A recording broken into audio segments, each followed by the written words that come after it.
오늘 가을학기 들어서 첫 번째 맞이하는 한국다 세미나 오신 여러분들 환영하고 또 축복합니다.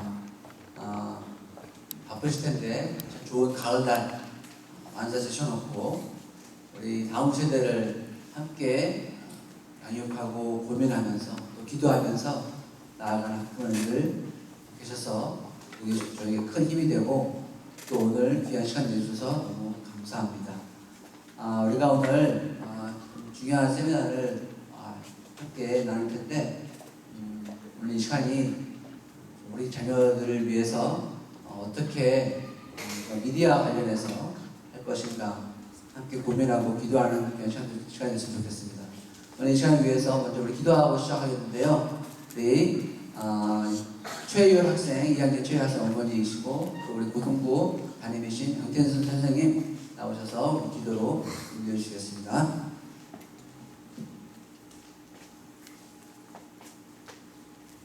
네, 함께 기도드리시겠습니다.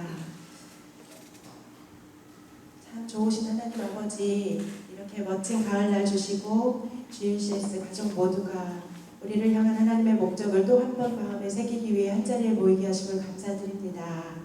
이 학기 들어 첫 한국다 세미나인데 이번 학기 더욱 특별히 우리 모두를 한 성령님으로 묶어주시고 한 비전 안에서 힘차게 달려나가게 하실 것을 믿고 주님 하실 일들을 기대하고 찬양합니다. 주님, 이 시간에는 우리의 부족함을 이 자리에서 먼저 고백합니다. 개인으로는 구원받은 자로 온전히 삶을 누리지 못했고 죄에 끌려다녔고 낙심하고 불평했던 우리의 모든 죄악을 주님 앞에 회개합니다. 또 학생으로서 하나님이 주신 귀한 배움의 시간에 좀 더 집중하지 못했고 부모님, 선생님께 순종하지 못했고 내 감정대로 내 시간이라 생각하고 낭비하였던 것 주님 앞에 회개합니다.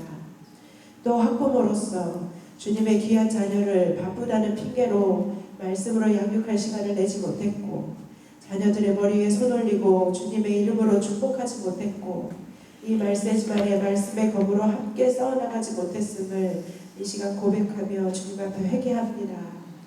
또 주님께서 주신 비전, 하나님의 목적을 섬기는 다음 세대 리더를 양성하는 학교로 세워주셨음에도 그 뜻대로 앞서 나가지 못했고 다른 여러 가지 작은 세상적인 일들에 더 매여 있었음을 GLCS를 대표하여 회개합니다. 주님, 우리가 다시 주님 발 앞에 엎드립니다. 주님의 도우심을 구합니다.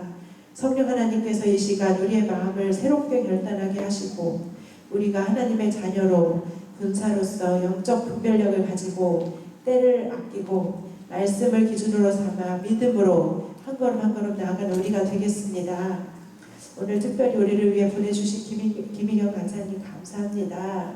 어른이나 아이나 할 것 없이 미디어에 사로잡혀 있는 이 세태를 가슴 아파하시고 눈을 들어 하나님을 보라고 귀를 열어 내 말을 들으라고 촉구하시는 하나님의 부르심에 강력하게 응답할 수 있는 시간 되게 하시고 제각기 걸어갔던 우리의 삶을 뒤돌아보며 함께 한마음으로 좋으신 하나님의 뜻 가운데 미디어를 절제하고 지혜롭게 선택하고 조절할 능력을 허락하여 주시옵소서.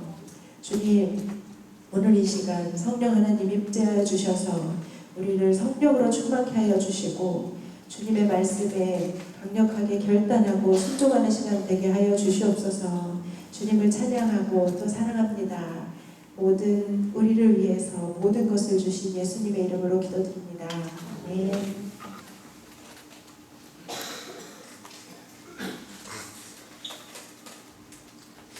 네, 감사합니다.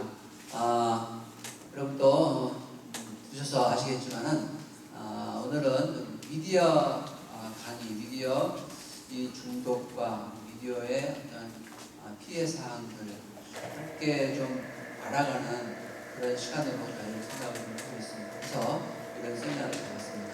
오늘 우리에게 말씀을 세미나를 인도해 주실 분은 김희경 선생님이라고요. 선교학과 기독교윤리학 공부하시고 지금은 놀이미디어 연구센터에서 대외협력국장으로 섬기고 계시고 많은 학교와 교회에서 이 미디어에 대해서 스마트폰이나 게임에 대한 폐해에 대해서 알리면서 정말 이 사항 강의를 인도하고 계신 그런 분이십니다. 오늘 멀리 수원에서 오셨어요. 정말 이런 사명감을 가지고 이 자리에 오셨는데, 우리가 지금 점점 우리 학교 분위기도 그렇고 미디어에 점점 젖어들어가는 우리 이 시대가 아닌가 생각을 하면서, 우리가 함께 미디어에 대한 이 중독성, 위험성에 대해서 함께 좀 공유하면서 하나님의 주신 말씀을 향해서 다시 한번 마음과 뜻이 모아질 수 있는 그런 귀한 시간이었으면 좋겠습니다. 이제 김희영 강사님 나오실 때 큰 박수로 환영해 주시기 바랍니다.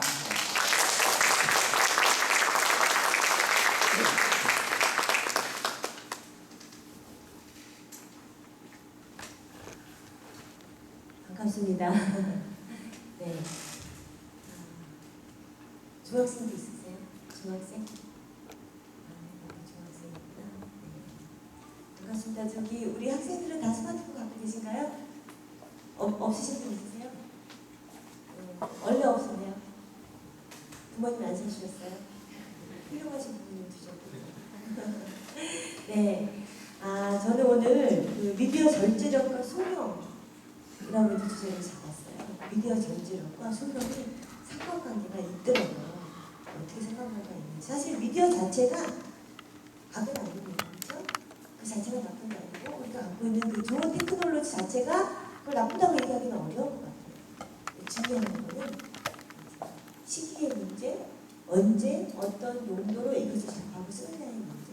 근데 여기 보면 어른들 계시잖아요. 어른들도 다 스마트폰을 사용하죠. 지금 스마트폰 등장하고 나서부터는 어른들도 조금 힘들어지긴 했지만, 그전에 뭐 컴퓨터가 있다고 해서 어른들이 컴퓨터에 중독이 되거나 그런 경우는 PC방 페인들 소수를 제외하고 별로 없잖아요. 그래서 이 이유가 뭐냐면, 우리는 필요할 때 필요에 의해서 그것을 접했기 때문에 그것을 필요로 우리는 알거든요. 그런데 이제 우리 학생들 같은 경우에는 필요로보다 그것이 이제 너무나 일찍 이것들이 이제 다가오다 보니까 이 미디어나 이제 이런 거에 대한 그 마음이 어른들이랑 다른 거죠. 그래서 한번 볼게요. Where am I? 여러분 어디에 있습니까? 이걸 가지고 왔는데요. 저희가 사실은 그 여기 있는 학생들, 그 초등학생들 아마 강의를 드린 것 같은데, 저도 그 학교에 그 아이들 대상으로도 강의를 많이 갔어요. 예전에 이제 스마트폰 나오기 전에 컴퓨터 게임 중독 예방 교육을 한 3년 정도를 제가 이제 하면서 똑같은 질문을 처음에 첫 시간에 물어본 게 있어요. 그게 뭐냐면, 컴퓨터는 나의 땡땡땡이다. 컴퓨터가 나에게 무슨 의미가 있는지 땡땡땡이다 단어를 넣고, 그리고 한번 시작해보자. 그러니까 나의 위치를 점검하는 거죠. 똑같이 여러분들에게 제가 질문을 하고 싶어요. 스마트폰은 나의 땡땡땡이다. 뭐라고 하시겠어요? 스마트폰은 나의 뭐예요? 나에게 무슨 의미가 있어요? 얘기해도 괜찮은데. 네. 일단은 저희가 그것을 질문했을 때 아이들이, 여러분들도 대충 짐작을 하시겠지만 가장 많이 하는 말이요, 컴퓨터는 나의 친구다 라고 고백을 합니다. 그래서 친구라고 고백하는 거 괜찮다고 생각해요. 놀고 싶을 때 놀고 헤어질 수 있는 게 친구잖아요. 그렇죠? 근데 컴퓨터와 헤어질 수가 없어요. 왜요? 그 안에 너무나 즐거운 게임이 있고 너무나 즐거운 재미있는 어떤 오락거리들이 있기 때문에 애들이 헤어질 수가 없어요. 그러다 보니까 아이들의 고백이 컴퓨터에서, 뭐죠? 친구에서 더 나아가죠. 뭐예요? 컴퓨터는 나의 전부다. 컴퓨터는 나의 분신이다. 컴퓨터는 나의 산소다. 다 아이들이 하는 얘기들입니다. 초등학교 5학년, 6학년 이런 아이들이 하는 말이에요. 심지어 제가 3년 동안 단 한 번도 빼놓지 않고 들었던 대답이 있어요. 그게 뭐냐면, 컴퓨터는 나의 생명이다. 여러분, 사랑하는 사람한테라도 생명이라는 고백 하실 수 있으세요? 잘 안 되죠? 우리가 누구한테 생명이라고 고백하죠? 하나님한테 주님은 저희 생명이십니다. 우리가 고백합니다. 저는 이게 아이들이 종교적인 열정까지 왔구나 이렇게 생각을 한 거예요. 그런데 이제 문제는요, 그 컴퓨터가 더 이상 어딘가에 고정되어 있지 않다는 거예요. 예전에는 컴퓨터 게임 하고 싶어도 학교에서는 어떻게 해요? 참아야 됐어요. 집에 갈 때까지. PC방 갈 때까지 참아야 했어요. 지금은 참을 필요가 없잖아요. 컴퓨터가 손안에 들어왔습니다. 그러다 보니까 이것이 예전에 메일이 예를 들어 뭐 하루에 한두 시간 정도였다면 지금 그것이 3-4시간으로 4-5시간으로 이렇게 이제 하고 들어가는 경우도 있고 학교에 매여 있기 때문에 이제 게임을 할 수 없을 뿐이지 자유시간을 좀 보세요. 여러분 자유시간 중에 가장 많이 하는 게 뭔가요? 자요? 아, 좋아요. 자는 거 굉장히 좋은 거예요. 자는 거 좋고 나가서 뛰어노는 거 좋고요. 친구들이랑 뭐 어울려 다니세요. 너무 좋아요. 그런데 이제 움직이지 않고 앉아서 게임을 하고 있는 거. 이것이 문제인 거죠. 자, 왜 이렇게 스마트폰이 문제가 되는지 잠깐 볼게요.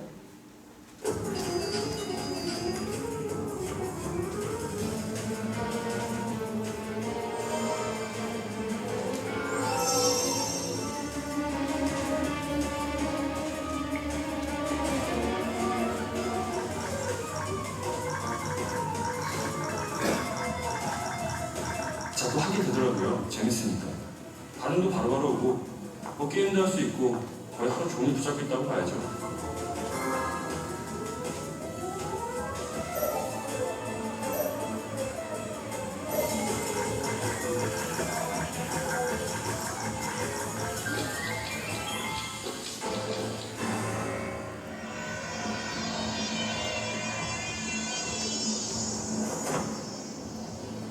어느 순간 힘들더라고요.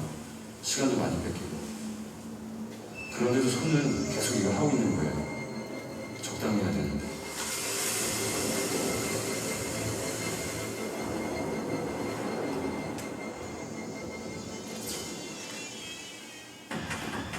네.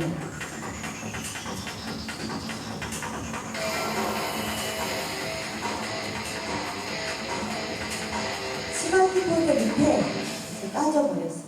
스마트폰의 밑에 빠져버렸는데 참 누가 그렸는지 잘 그린 것 같아요.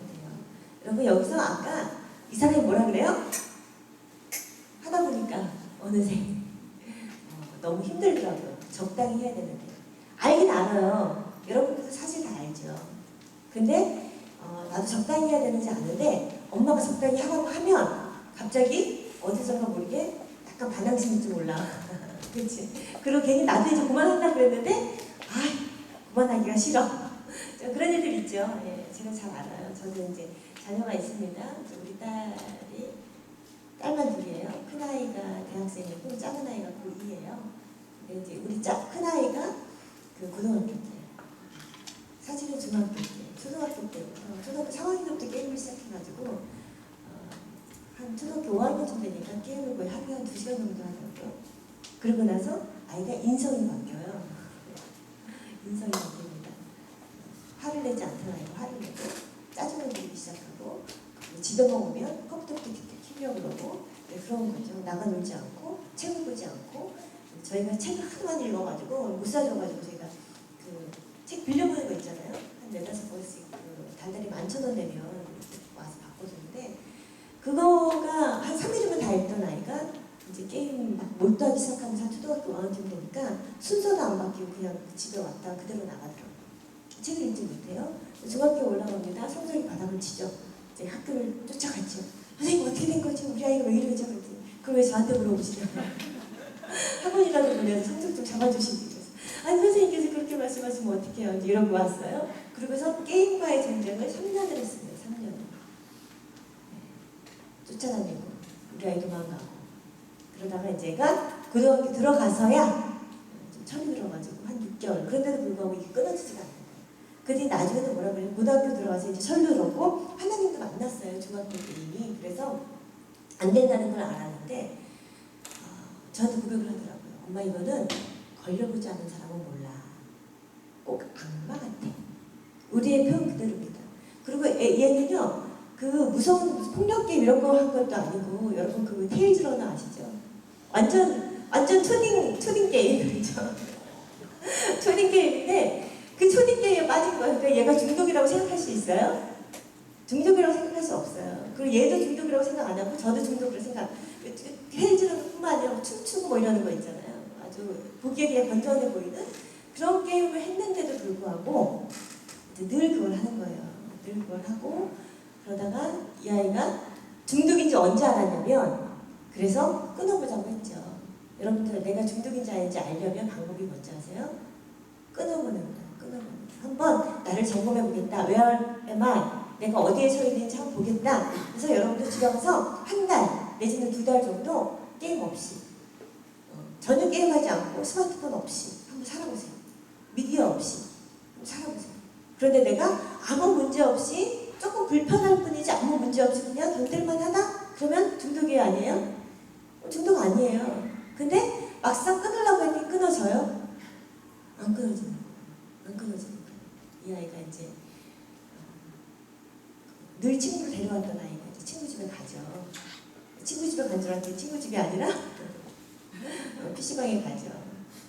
그래가지고 우리 둘째 아이가 한 번은 얘가 나갔는데 둘째 아이가 엄마 저를 부르는 거예요. 그래서 왜 엄마 잠깐 컴퓨터 좀 켜봐도 돼요? 그래서 왜 확인할 게 있다는 거예요. 켜보거라. 그랬더니 좀 이따 저를 부르죠. 뭐야? 엄마 언니 게임 속에서 돌아다니고 있어. 딱 걸렸죠. 왜냐하면 아니까 동생은 같이 게임을 했고 언니가 무슨 캐릭터 주로 뭘 하는지 아니까 들어가서 보고 확인해 본 거죠. 배가 아픈 거죠. 자기는 여기 있는데 언니 혼자 나가서 씻고 노는 것이 딱 걸렸습니다. 네, 그런 식으로 이제 쫓기는 과정을 3년을 했어요. 3년을. 그러면서 이 아이가 고백한 게 그거예요. 엄마 이거는 악마 같아. 왜냐면 나도 이제 의지가 있고 하나님이 싫어하신다는 것도 알았고 이것이 정말 그 모든 얘가 죄를 짓게 하는 근본이 되는 거예요. 괜히 쓸데없이 화내고 거짓말 하잖아요. 그렇지 않나요? 분명히 엄마는 공부하고 있는 줄 아는데 공부 안 하잖아. 틈만 나고 눈치 봐가면서 물론 안 그런 친구들도 있겠지만 그리고 또 심지어는 지갑에까지 손을 대더라고요.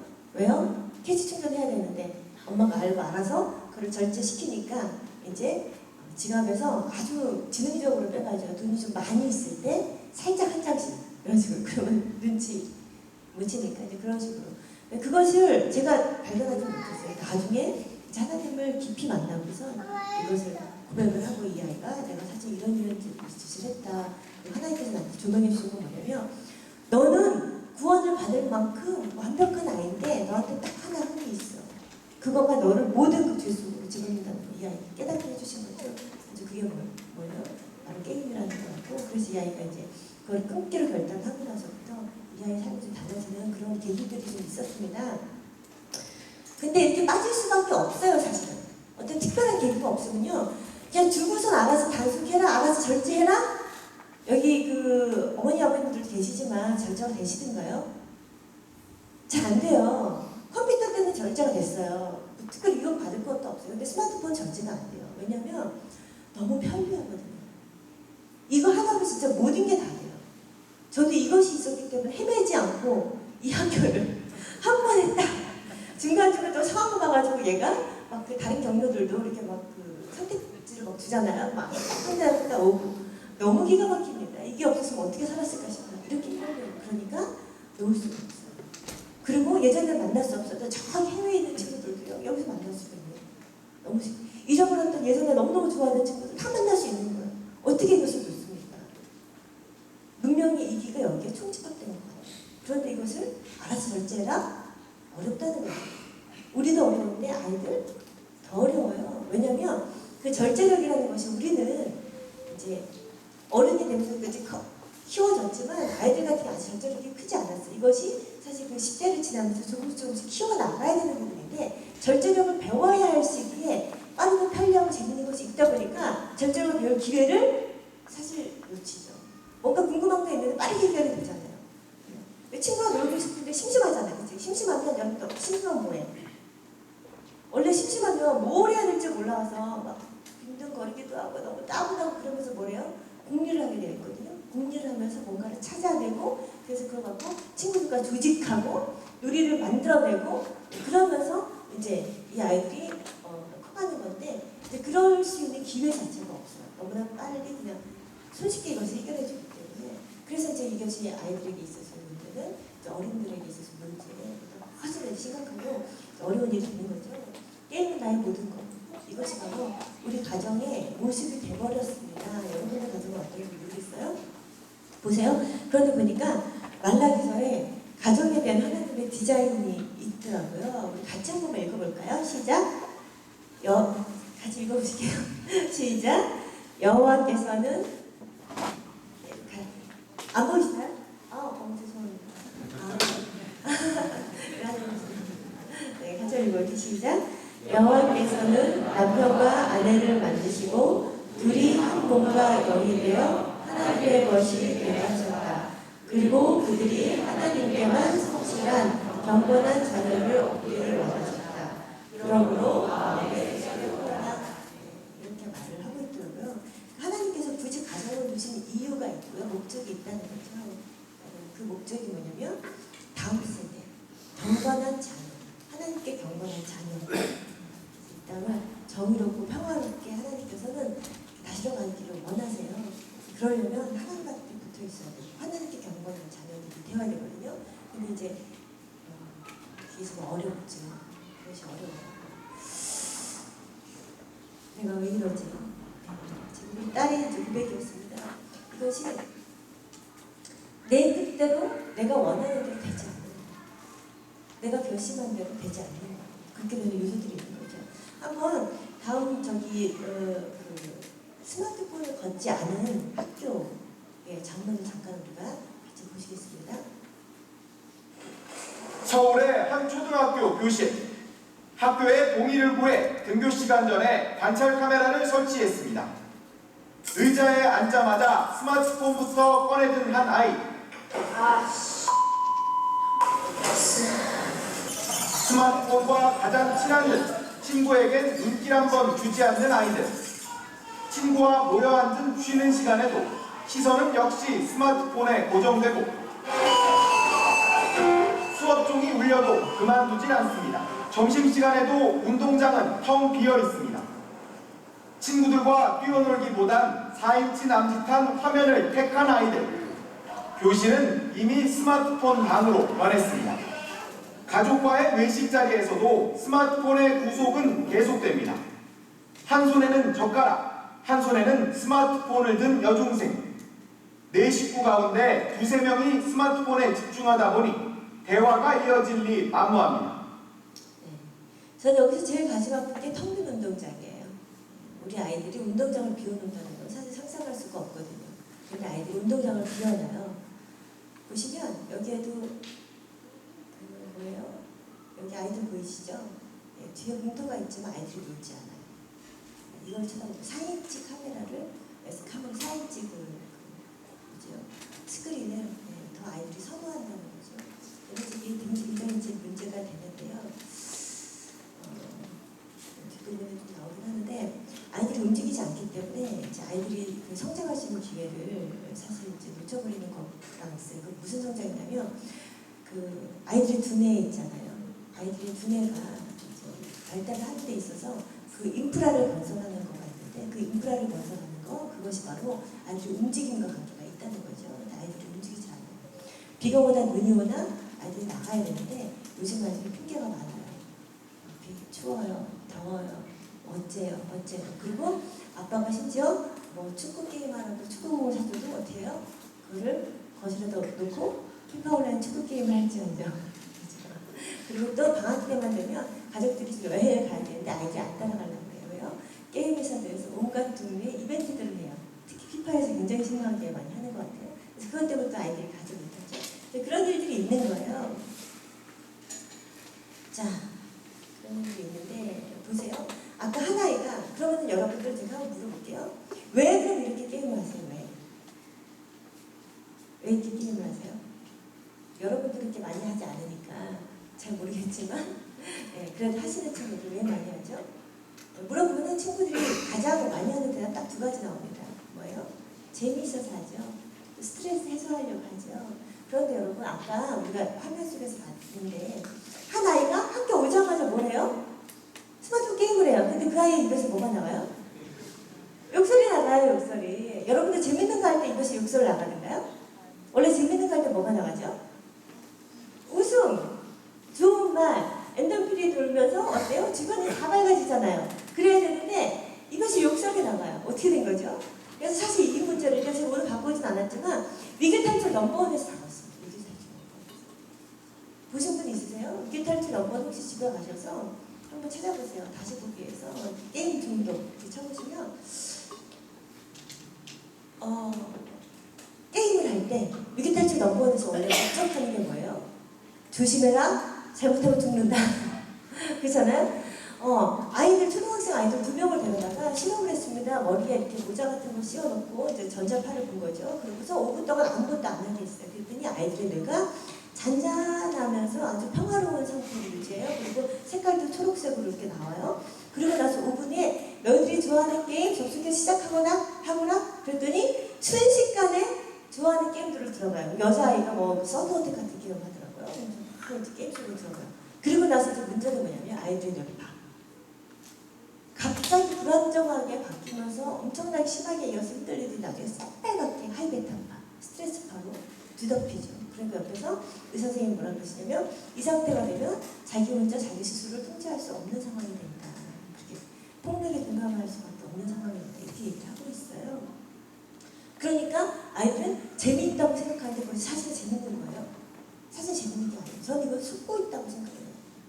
속는 것이 아니에요. 재밌는지 스트레스 해소하는지 생각했는데 그것이 아니라 오히려 스트레스를 주고 그것을 또 하기 때문에 아이들 입에서 그것이 욕설이 나가는 것으로 표현되는 것이 아닌가. 그 증거가 여기 있습니다. 중학생들 거의 다 하죠.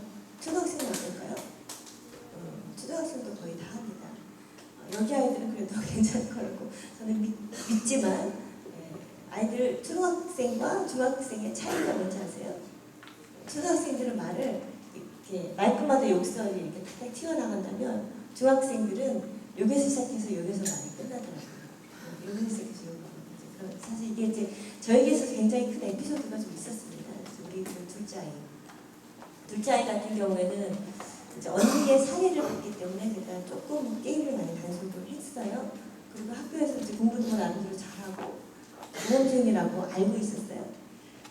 초등학교 때 잘 지냈기 때문에 저는 얘가 중학교를 못 올라갈 거라고 중학교를 적응하지 못할 거라고 생각을 못했던 거예요. 오히려 큰아이를 못하고. 그래서 큰아이 같은 경우는 고등학교 일단 한번 일반 학교 들어가 보고 만약에 네가 적응 못하면 엄마가 학교에서 빼줄게. 한번 들어가 보자.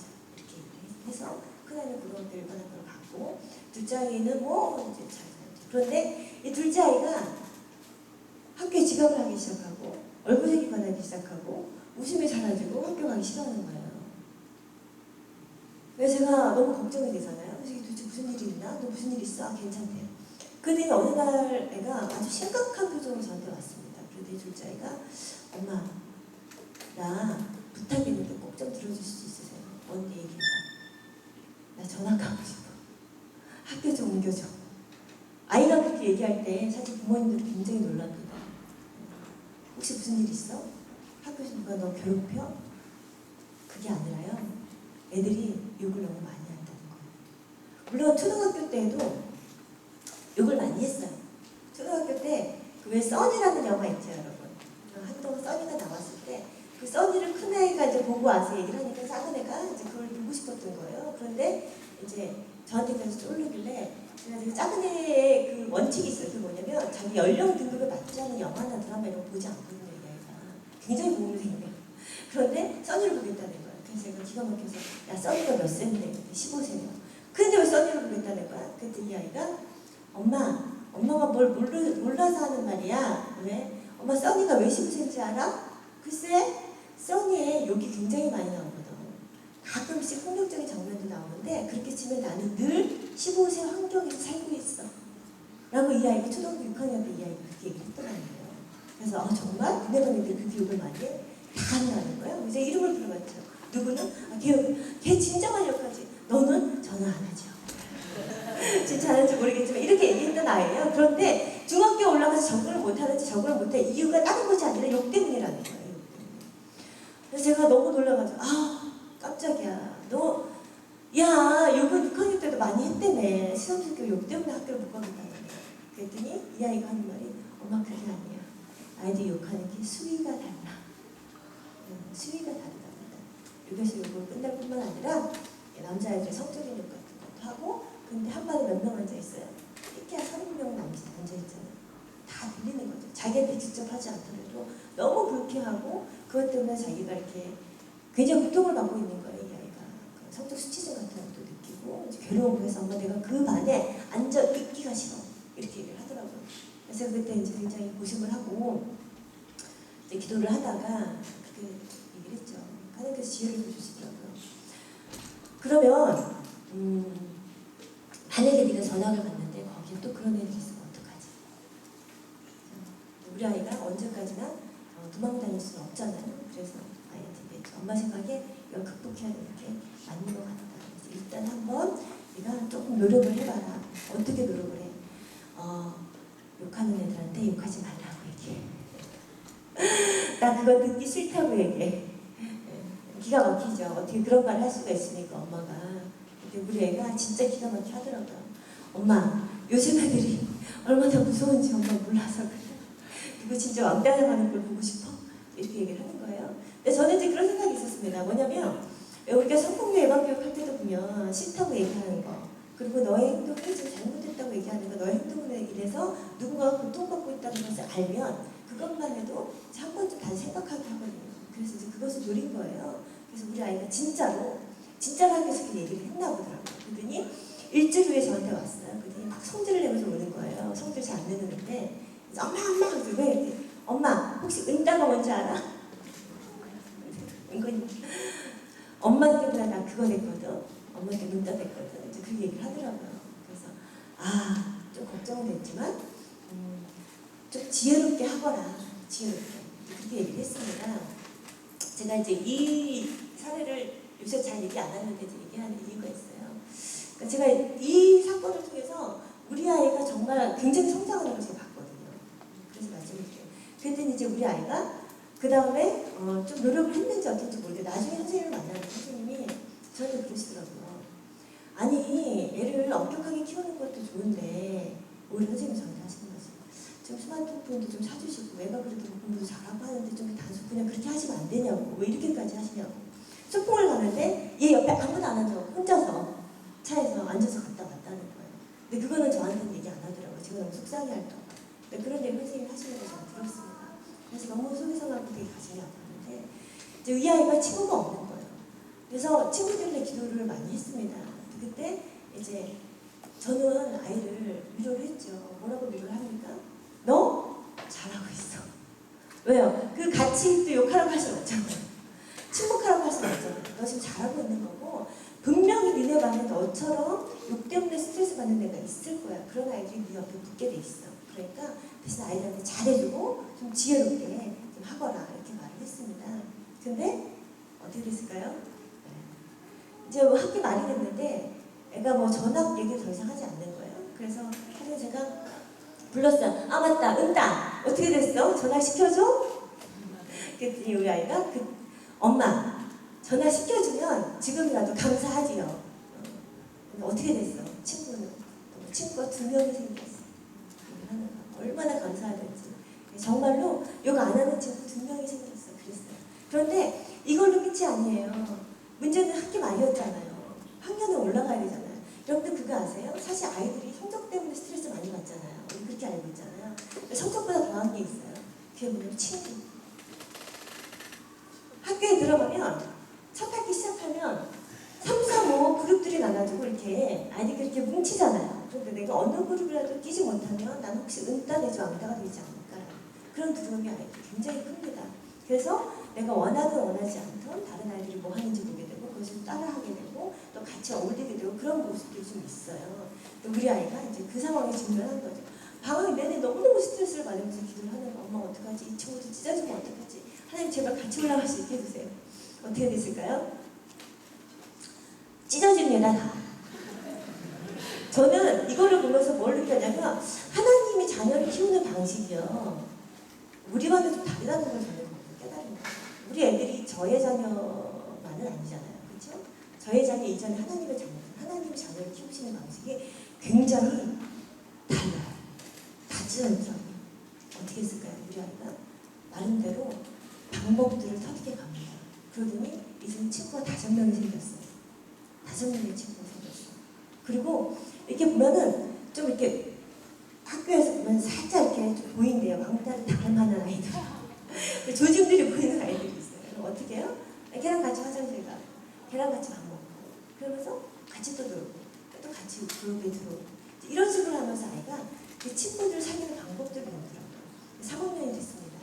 3학년이 올라갈 때가 됐는데 역시 이 아이가 또 긴장하기 시작하는 거예요. 그 5명도 매일 같이 가는 건 아니에요. 그 안에서 또 뭐 찢어지고 붓고 뭐 애들끼리 별의별 일이 다 있어요. 그걸 겪으면서 간신히 5명을 묶었는데 하나님의 방식은 그 친구들끼리 다 이렇게 삼삼오오 이렇게 모였는데요.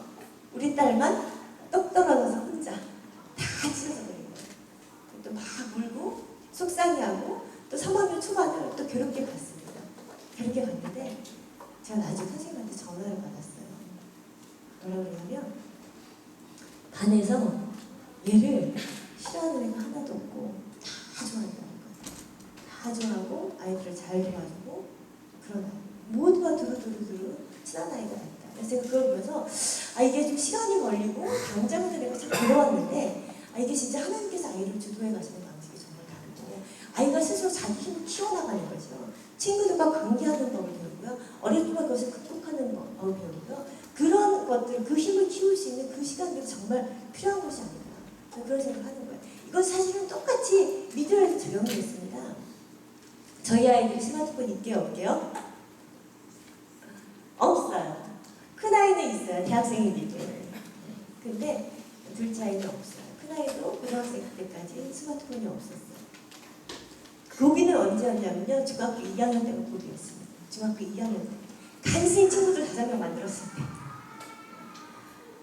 아이가 하루는요 저한테 오는 거예요. 와서 차를 타고 교회를 가는데 아주 어렵게 저한테 말을 거네요. 엄마, 제가 드릴 말씀이 있는데요. 말을 해봐. 엄마 화낼 것 같아. 화 안 낼게 얘기해봐. 엄마 다름이 아니고 제가 기도를 했거든요. 아 그래? 잘했네. 기도를 했는데 제가 응답을 받았어요. 하나님께서 자기에게 응답을 해주셨대요. 그래서 아 그래? 무슨 기도였는데? 저기 있잖아. 사실 이번에 새로 나온 스마트폰 무슨 비정을 얘기하면 블랙 뭐였어요? 그랬더니 내가 그거가 사실은 너무 갖고 싶어가지고 그거를 달라고 하나님한테 기도를 했거든. 그거를 이렇게 오려가지고 붙여놨더라고요. 갖고 싶어가지고. 붙여놔서 그리고 걔가 갖고 있는 그 롤리팝인가 뭐 투지폰 굉장히 오래된 건데 그게 이제 잘 말이 안 들어요. 그러니까 그거 바꿀 때도 되고 그래가지고 그걸 갖고 싶어서 기도했는데 하나님이 주시겠다 그랬다는 거예요. 순간 제가 그때 뭐를 깨달았는지 아세요, 여러분? 뭐냐면 하나님이 부모라는 일종의 그 역할이죠. 부모에게 주신 특별한 은총이 있다는 것을 알았어요. 그 특별한 은총이 뭐냐면 제가 순간 기도하잖아요. 뭐라고 답해야 될지 하나님이 지혜를 주셔요. 근데 그 지혜는 저는 항상 그걸 굉장히 자주 경험하거든요. 그러니까 제가 딱 말을 내뱉는데 그건 제 생각이 아니야. 저는 그런 생각을 해본 적이 없어요. 그리고 그런 말을 제가 할 수 있을 거라고 상상도 못했는데 하나님께서 그 순간에 어떤 말을 주세요. 그러니까 저희가 통로인 거죠, 부모가. 통로인 거죠. 하나님 지혜를 주시더라고요. 뭐라고 그러냐면 아 그래? 하나님 응답하셨으면 당연히 주시겠지. 정말 저는 그렇게 믿어요. 그리고 엄마도 너한테 최고의 핸드폰, 최고의 스마트폰 사주고 싶은 게 정말 진심이야. 근데 혹시 하나님 언제 주신다고 얘기했어? 언제 주신다고 얘기했어? 그랬더니 아이가 당황을 하면서 아니 그런 말씀 안 하셨는데 엄마 마음이랑 똑같으실 것 같아요. 뭐냐면 네가 스마트폰을 갖고도 그것에 매이지 않을 때 그것을 정말 스마트폰을 스마트하게 사용할 수 있을 때가 그것이 너가 스마트폰을 가질 때인 것 같아. 그때 엄마가 진짜 최고의 스마트폰 제일 비싼 걸 사줄게 얘기를 했습니다. 그때 우리 아이가 그 자리에서 아무 말을 안 하고 진짜 눈에서 닭똥 같은 눈물이 그냥 뚝 떨어지더라고요. 뚝 떨어지면서 엄마 그럴 줄 알았어. 근데 그 순간에 진짜 갈등이 돼요. 부모 입장에서 이까짓 게 뭔데 더군다나 우리의 말도 잘 듣고 웬만하면 이렇게 좀 얘기가 통하고 하는데 좀 이렇게 절제하면서 가면 되지 않을까라는 생각이 저한테 확 들어오는 거예요. 그래서 살짝 이제 다시 말을 해볼까 했는데 우리 아이가 아예 딱 단념을 먼저 하더라고요. 다행히. 그래가지고 스마트폰이 없었습니다. 없었는데 이 아이가 한 몇 달 후에 거꾸로 전화가 와가지고 그러는 거예요. 엄마 엄마 너무너무 고마워요. 감사해요. 막 그런 사랑스럽게 보여요. 그래서 무슨 일을 했더니 엄마 우리 학교에 엄마 알지? 예전에 나랑 그 뭐지 과학경시대 같이 나갔던 누구누구 선배 알지? 그 선배가 그 멋진 스마트폰 투지폰으로 바꿨잖아. 스마트폰 투지폰으로 바꿔요. 왜요? 사실 여러분들이 모르지 않을 거라고 생각해요. 제가 학교에 가서 아이들한테 요새는 이제 첫 시간에 물어보는 게 뭐냐면 스마트폰 없는 애 손 들어봐? 한 두세 번 손 들어요. 그 아이들한테 물어보죠. 얘들아 스마트폰 갖고 싶어? 뭐라 그러죠? 네, 다 갖고 싶어요. 왜 없어? 엄마한테 뺏겼어요. 그렇게 무슨 일이 있었어요. 이렇게. 아 그렇구나. 스마트폰 왜 갖고 싶은지 이유를 한번 말해봐. 스마트폰의 장점, 좋은 점 한번 얘기해봐. 애들이 얘기합니다. 닫아 적은 실판에. 근데 적을 게 별로 없어요. 왜요? 편리함, 재미, 스트레스 이거 외에는 나오는 게 없어요. 저도 게임 좀 하고 싶어요. 저도 카톡 좀 하고 싶어요. 그거 있으면 검색할 때 편하잖아요. 그런 얘기들 그죠? 재미와 편리에 다 수렴이 됩니다. 그래? 그러면 스마트폰 있는 애들 다 있죠. 그러면 여기서 막상 1년, 2년 싸워보니까 마냥 좋기만 한 건 아니잖아. 그것 때문에 혹시 문제가 있었던 적 없었어? 혹시 갈등을 겪은 적 없었어? 한번 단점에 대해서 부장님한테 얘기해볼까? 애들이 얘기합니다. 그래서 받아줬죠. 처음에 한 명, 두 명 얘기하다 나중에는 애들이 막 얘기해요. 칠판을 가득 외워요. 그러고 나서 그것을 카테고리로 나눠요. 카테고리로 나눠보니까 뭐에 관한 문제? 건강에 관한 문제. 눈이 아파요. 진짜 많이 나빠졌어요. 목이 아파요. 어떻게 요즘에 많이 해서 허리가 아프다는 아이고 꽤 많이 나오더라고요. 허리가 아파. 이런 애도 있어요. 건강의 문제. 자 그리고 또 무슨 문제? 관계 문제. 카톡에서 친구들한테 욕설. 게임하다가 친구들과 다투. 그죠? 그리고 그런 그런 문제들이 있어요. 그리고 또 엄마와의 갈등도 굉장히 심각해요. 제가 거짓말해요. 갈등이 있어요. 관계. 자 그리고 또 애들이 알아요. 머리 나빠져요. 전두엽 망가져요. 어디서 들었는지 모르겠는데 그걸 다 알아요. 그런 얘기 실제로 해. 자기 미래와 관계. 공부해야 되는데요. 자꾸 생각이 나요. 그리고 공부할 때 숙제하는데 이게 갑자기 이렇게 딱 올라오면 방해가 되네요. 그럼 그 다음에 집중력 다 흐려져가지고 안 된다는 거예요. 알아요. 공부는 뭐하고 게 있어요? 미래와 관계 있잖아요. 알아요. 카테고리 나누는 거죠. 그래서 물어봐요. 자 그러면 재미와 편리를 얻기 위해서 사실 달달이 돈 얼마씩 내고 있어? 몇만씩 내죠? 그것만 내는 게 아니라 사실은 플러스 알파로 지불하는 값이 있다. 뭐예요? 건강을 지불하고 있고 관계를 지불하고 있고 미래를 지불하고 있다. 왜냐면 공짜가 아닙니다. 바꾸는 거거든요. 재미와 편리를 얻기 위해서 이 무게를 한번 보고 가자는 거죠. 사실은요 아이들이 이렇게 다 알고 있는데 그것이 절제가 되지 않는 것이 편리가 되는 거죠.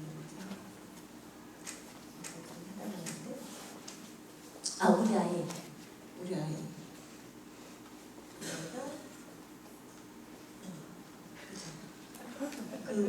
저기 죄송합니다. 제가 오랫동안 안 하다가 갑자기 이제 간증을 하느라고 그 과학 선배랑 그 선배가 투지폰을 바꿨다. 그래서 아이들이 다 알아요. 다 아는데 이제 문제는 부작용이 있는지 아는데 그래서 이것을 바꿔내는 얘기도 있어요. 이것이 지금 문제니까 내가 이것을 당분간 대학 갈 때까지 하지 말아야지. 그래서 엄마 투지폰을 바꾸죠. 실제로 바꾸는 아이들이 있어요. 그리고 자기가 그 절제가 안 되고 차마 투지폰을 못 바꾸겠으니까 뭐 2년, 3년 걸려있을 차례도 안 되잖아요. 어때요? 일부러 공부를 친구들이랑 같이 해요. 공부 잘하는 친구들, 늘 모여있는 친구들이랑 일부러 누구네 집에 가서 공부하면서 스마트폰을 다 같이 수거해놓고 이렇게 함에다가 집어넣고 그렇게 공부해요. 그러면 이제 거기 신경 안 써도 꺼놓고 그렇게 공부를 한다든지 아예 없앤다든지 이런 식으로 바꾸는 아이들이 있다는 거죠. 아주 소수. 학교에 몇 명 손꼽는 아이들.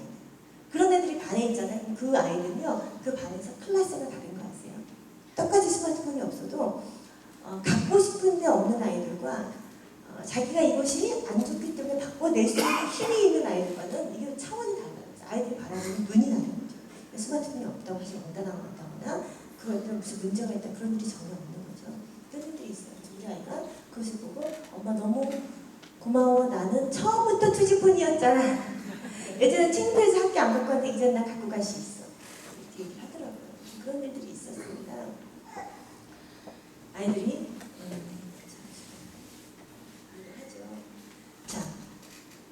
그런데 이것이 부작용에 대해서 지금 얘기를 했어요. 욕설을 하다가 지금 여기까지 왔는데 하나님께서 어떻게 아이를 키워가시는지. 근데 이것이 욕설을 한다는 것은 사실 아까 그 스트레스 파트가 얘기했잖아요. 이것이 사실 지금 한참 우리 아이들 사이에 문제가 되고 있는 학교 폭력 문제 있잖아요. 이것과 사실 관계가 있습니다. 이것이 얼마나 심각한지를 아셔야 되기 때문에 제가 이거를 잠깐 갖고 왔는데 보시고 갈게요. 같은 반 친구를 주먹으로 때리고 발로 짓밟고 심지어 성추행까지 일삼고도 태어난 학교폭력 가해 학생들. 품행장애 진단을 받은 10대 초반 학생들의 뇌를 자기 동명 영상 MRI로 촬영했습니다. 전단면 사진입니다. 함께 느끼는 공감 능력을 맡는 편도액의 기능이 저하되면서 혈류가 증가해 붉은색을 띱니다. 정서적인 조절, 또 정서적인 처리, 즉 공감적인 능력이 상당히 떨어져 있다는 걸 보여주고, 이 때문에 가해 학생들은 자기가 괴롭히는 상대방의 고통을 공감하지 못합니다. 측단면 사진입니다. 충동을 억누르는 기능을 하는 전두엽 역시 폐화됐습니다. 누군가를 괴롭히려는 충동을 이성으로는 제어하지 못한다는 뜻입니다. 네. 누군가를 괴롭히는 충동을 이성으로 제어하지 못해요. 아이들이 사실 학교폭력 가해 학생을 데려다가 찍어봤더니 전적이 망가질 거예요. 실제로 왜냐하면 지금 오늘 그 영상을 준비하진 않았지만 게임을 할 때와 책을 읽을 때 그 뇌의 어떤 그런 변화나 활동 같은 것들을 조사한 것들이 있습니다. 그게 이제 저희 여기 초등학교 아이들에게 보여줬을 거예요. 그것이 사실 모리 아키오 교수가 제일 처음에 연구를 했지만 지금은 전 세계에 있는 많은 석학들이 같이 비슷한 연구를 하고 다 비슷한 결과를 갖고 왔어요. 게임을 할 때 전두엽이 실제로 움직이지 않는 거예요. 전두엽이. 아주 조금만 움직여요. 왜냐면 여러분들 책을 볼 때는 책이라는 게 기호잖아요. 그렇죠?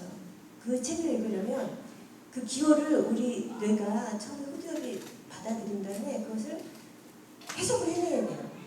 전두엽이 움직일 수밖에 없는 거예요. 인간의 뇌죠, 전두엽이. 네. 그래서 전두엽이 움직여서 그 의미를 파악하고 그래야 되니까 이게 뇌가 활발하게 활동을 하죠. 우리 뇌는요, 쉬는 시간이 없습니다. 늘 그렇게 활발하게 활동하고 해요. 그런데 그리고 또 특히 뇌는 스트레스로 좋아지는 어떤 속성들이 있거든요. 근데 이제 문제는 게임을 할 때는 뇌가 그렇게 움직이지 않는 거예요. 왜냐면 게임 화면이 어떻게 움직여요? 굉장히 빠르게 움직여요. 여러분들 뭐 하고 있어요? 손가락을 막 1차적으로 이렇게 움직이고 있죠. 그러다 보니까 그 빠르게 내가 생각하고 있으면 어떻게 돼요? 화면이 지나가 버리고 그리고 또 내 캐릭터가 죽을 수도 있고 그렇기 때문에 이 뇌에서 직접 손으로 명령이 들어간다. 빨리 움직여 그렇게 캐릭터 죽어. 그래가지고 이 전자 활동이 떨어지는 거예요. 쓰지 않으니까 어떻게 돼요? 뇌 기능이 퇴화되는 거예요. 그래서 사실 이 얘기가 왜 학교폭력 문제인데 갑자기 이걸 게임과 연관이 되냐? 사실 한동안 우리가 학교폭력 예방 교육을 한동안 하고 다닌 적이 있습니다. 그래서 우리가 그때 사용했던 그 자료 중에 뭐냐면 게임 중독자의 뇌와 일반인의 뇌를 이렇게 단면으로 이렇게 비교한 것이 있어요. 근데 놀랍게도요, 일반인의 뇌는 이렇게 한색으로 이렇게 되어 있는데 게임 중독자의 뇌는 무지갯떡처럼 되어 있어요. 뭐냐면 전두엽보다 새까맣게 망가져 있어요. 측두엽도 망가져요. 왜냐면 측두엽은 소리를 너무 사운드를 크게 해서 듣다 보니까 귀가 망가지는 거예요. 그리고 나중에 후두엽, 늘 보니까 후두엽은 조금 살아있는 그런 상황이에요. 아이들이 깊이 생각하지 못하고 그런 현상들이 나는 거죠. 통제가 안 되고요, 조절이 안 되고요, 공감할 수가 없고요, 배려할 수가 없다. 말씀 가운데 이런 말씀이 있습니다. 모든 지킬 만한 것 중에서 내 마음을 지켜라. 생명의 균형을 위해서 한다고 하는데 마음에 생명이 있다는 말씀이 있잖아요. 근데 어떻게 여러분 마음을 지킬 수 있을까요? 사실은 이제 보고 듣는 거. 무엇을 보는가, 무엇을 듣는가. 이것에 의해서 나의 마음이 조절이 된다. 제가 시냅스 얘기를 한번 들어볼게요. 뇌의 문제를 좀 먼저 얘기를 했었는데 자, 지금 이제 제가 이제 노트북이 뒤에 있다 보니까 원래는 앞에 놓고 상황에 따라 지금 왔다 갔다 하는데 그건 지금 불가능하다 보니까 조금 약간 그런 게 있는데 사실 뇌 문제를 먼저 다뤄야 돼요. 아까 그 왜 전두엽이 움직이지 않는다고 그랬잖아요. 전두엽이 움직이지 않고 그것이 뭐냐면 사실은 우리 뇌에 여러분 시냅스가 뭔지 아시죠? 시냅스는 일종의 뇌신경망입니다. 뇌신경망이에요. 그래서 뇌신경망을 통해서 사실은 모든 신호들을 주고받고 하는 거거든요. 그래서 후두엽에서 캐치한 이 신호를 전두엽으로 주고 측두엽에서 들은 걸 또 다시 전두엽을 주고 이것을 또 이쪽 저쪽으로 보내고 또 명령을 이 모든 활동들이 다 이제 이 시냅스를 통해서 하는데 그래서 이 시냅스가 일종의 인프라인 거죠. 뇌의 인프라. 굉장히 중요한 거죠. 좀 기관 산업과도 같은 그런 거예요.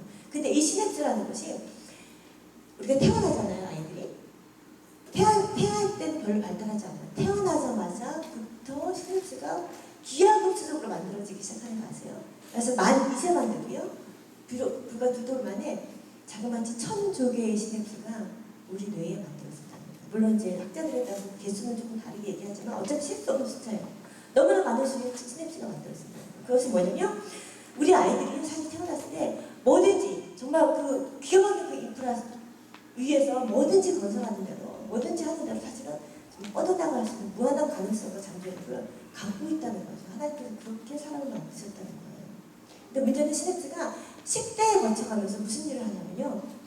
가지치기를 합니다. 가지치기. 없애버리는 거예요. 불필요한 것들. 중요한 것들 살아남게 하는 거죠. 왜요?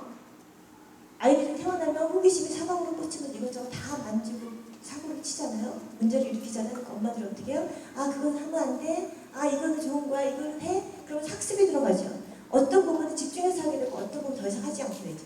더 이상 하지 않는 건 똑똑한 뇌가 아는 거죠. 아, 안 쓰는구나. 불필요하구나. 없애버려.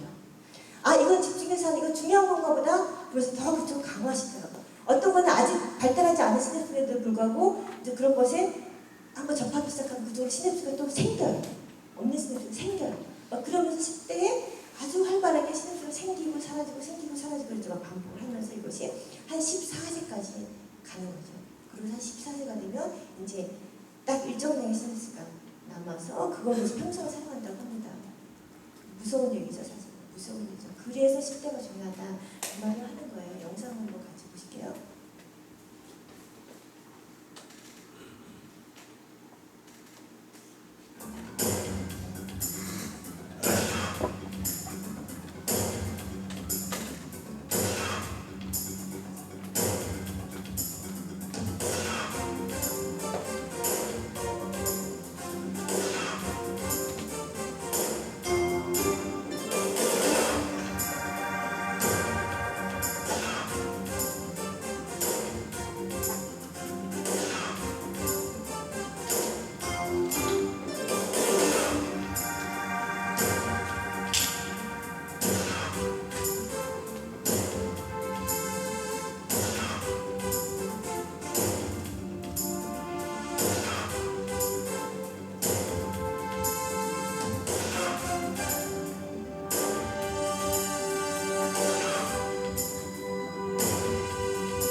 사실은 뇌가 물리적으로 바뀌어가는 과정 가운데 사실 여러분들이 살고 있어요.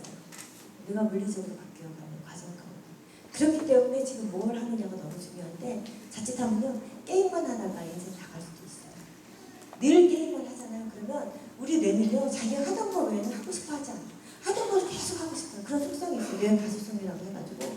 그래서 영상 비디오에는 빠르게 반응하고 하는데 그 외에 다른 거 느리게 가는 현실. 그래서 그 팝콘 브레인이라고 하죠. 팝콘 브레인 현상이 나타나요. 팝콘처럼 톡톡 튀고 어떤 자극적인 것에는 뇌가 빠르게 반응하지만 그렇지 않은 느리게 가는 현실에 대해서 뇌가 잘 반응하지 못하는 거예요. 사람의 목소리 잘 알아듣지 못해요. 듣긴 듣는데 뭔 말을 하는지 잘 파악하지 못해요. 눈치가 없어요. 사람 얼굴을 보고 표정을 보고 그 의미를 같이 읽어내지 못하는 거예요. 우리가 비록 알아고 얘기하지만 사실 가만히 잘 보면 어를 의미하는 걸 알 수 있잖아요. 그런데 그런 것이 둔해지는 거예요. 애들이 눈치가 없어요. 말귀를 잘 못 알아들어요. 책 읽는 게 어려워요. 왜요? 책 어떻게 생겼어요, 여러분? 흰바탕에 검은 글씨. 무슨 자극이 있어? 자극이 없는 거예요. 늘 보는 영상 자극에 비하면 자극이 너무 작아. 그러니까 그 자극을 내가 캐치하고 인지하고 받아들여야 되는데 그거를 잘 못하는 거예요. 그러니까 어려운 거죠. 사실 그만큼 이 미디어가 주는 영향이 사실 굉장히 큽니다. 보시면 다음에 그 와이드 펜필드의 내지라는 게 있어요. 보이세요? 네. 뇌의 전두엽 부분과 우리 몸에 어디가 연결이 되어 있는지를 지도로 그려낸 거거든요. 보시면 앞에